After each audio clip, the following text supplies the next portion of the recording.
Welcome to Ground Control and part 2 of the review on the WFLY ET16 multi-protocol transmitter. I installed the receiver, the 9-channel receiver on the Yak-54 3D plane, our Aerobat 3D plane. I used the configuration that we went through on review part 1. I set up the dual rates in the Expo precisely the same way I had them set up on my previous transmitter and receiver, and then measured all the control surface deflections, and they were precisely the same. So everything looks very good. Also, I forgot to show you, and I don't know if you can see it, the phone port and the trainer port are on the very back of the transmitter. I know it's hard to see those on a black case, but I wanted to make sure I showed you where those were. I also found a better way of setting up the timer on this transmitter so it works more the way I want it. When the throttle safety switch is not engaged and the throttle is moved up about 10-15%, it will start the timer. When it's below that, it will stop the timer. And when the throttle safety switch is engaged and I move the throttle stick up, it will not start the timer. So I don't know why I didn't think of that when, in the original configuration. I must have had a brain cramp. But now it works precisely the way I want it. If you remember when we set that up in the previous video, where you would select the range on the throttle as to where you wanted the timer to start. I set the timer to start at about somewhere between 10-15% throttle, because that's typically when the motor will start spinning, is when you're about 10-15% throttle. The key to doing it this way is to make sure that when you go in and you select the throttle stick again for your stop switch for the timer, that you don't have those two ranges overlapping. So I set it at about 5% and less on the throttle range. When the stick is down below 5%, it will stop the timer, and when it's up around 10-15%, it will start the timer. So that works very well. So just a tip for you on setting up the timer. And when we go through a different configuration on this transmitter again, I'll highlight that. But anyway, I've got my batteries charged, my receiver's in, everything's configured. Part 2, we're going to go out and we're going to field test this transmitter and receiver in this 3D plane. And then after the flight, come back and I'll give you my conclusion on this transmitter. I will see you out at the field. Okay, time to test out the WFLY ET16 transmitter and the RF 9-channel receiver from WFLY. Got it installed in this 3D plane. It's been a while since I've flown this, so let's see how it goes.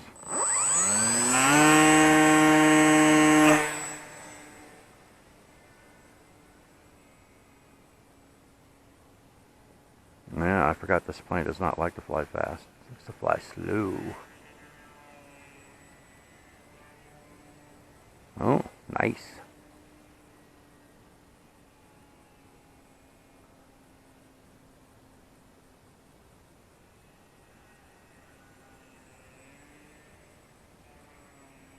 Gosh, this thing is so maneuverable.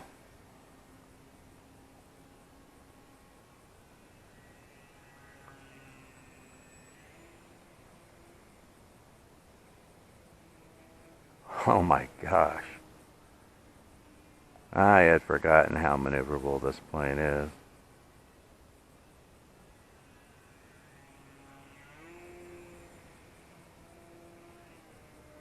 Sweet.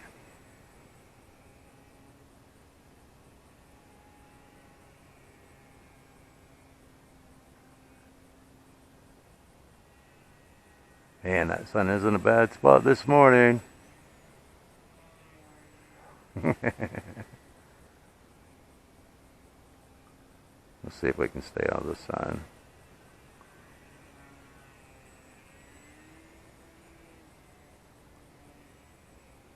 Throttle back a bit.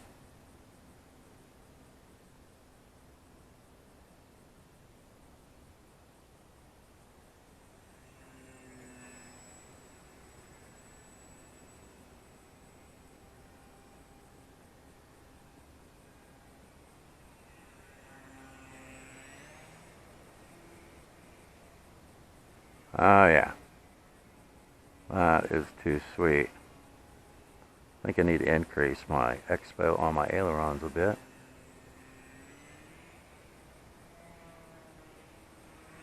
Oh yeah, yeah, the pilot is a little rusty on this one.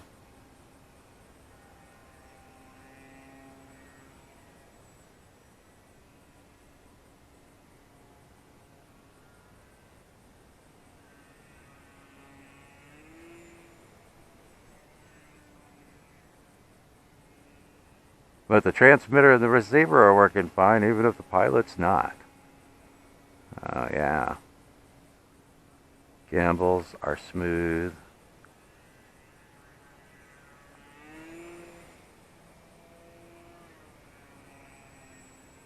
No problem. Performing maneuvers on this plane with this transmitter, except the fact that the pilot is pretty rusty. Other than that, everything is working just fine.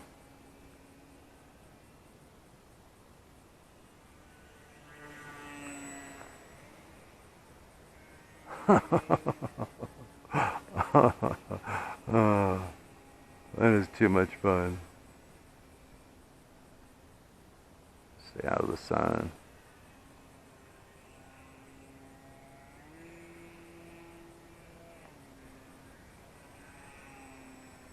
Oh yeah.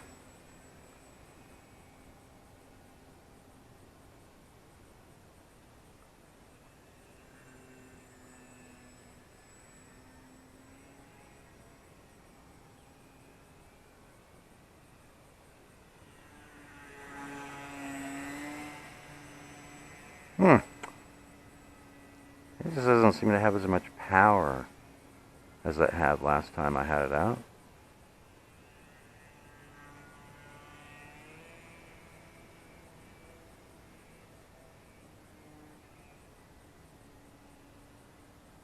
That is pretty sweet, I have to say.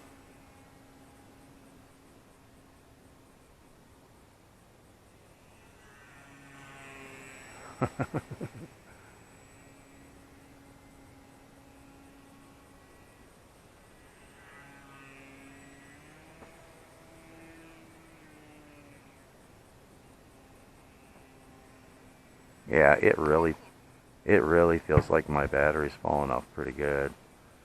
These lipos are old and tired.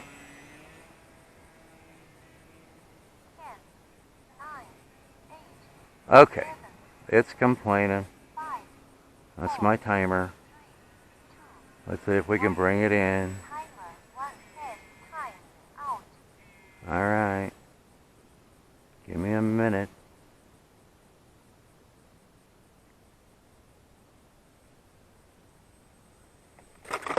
Ooh, that wasn't very pretty. Yeah, I definitely need to tone down my ailerons, but this was a very good test for this transmitter and receiver with all the maneuvers with this plane. Definitely would want to have a diversity receiver on a plane like this. But fantastic, no control issues. Gimbals are nice and smooth. Pilot's a little rusty, but the transmitter and the receiver worked flawlessly. So I will see you back at the HQ. Okay, so the field testing of this transmitter and receiver are complete. The transmitter and receiver performed flawlessly, had no problems whatsoever. My timer worked fine, my throttle safety switch worked fine.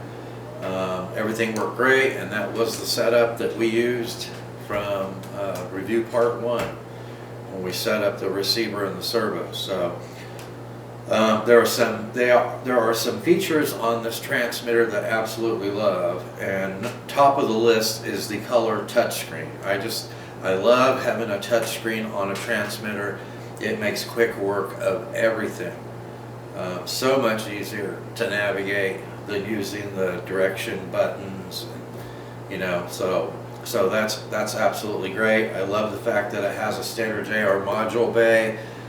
My tracking states that my 4-in-1 module that I ordered It's just cleared customs, so I hope to have it in my hand by the end of next week. And so as soon as I can, I will put the 4-in-1 module in here. We will program in one of the ready-to-fly models, either the Sport Cub 500 from Volantex or the P51D from Eachine. We'll program in one of those and take it out and fly it with the 4-in-1 module. Some of the other features that I really like, other than the touchscreen, the channel monitor. The channel monitor, you go into the channel monitor and you can set all of your servos to a neutral position, which makes much quicker work of doing mechanical trim on your aircraft. You can actuate every single channel from that channel monitor to make sure everything is working the way it should.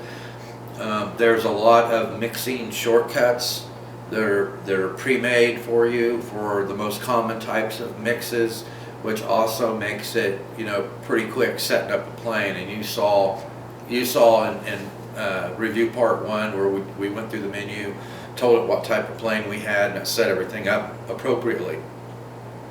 So it's a very feature-rich transmitter. It comes with a very feature-rich 9-channel receiver that supports PWM, PPM, S-Bus.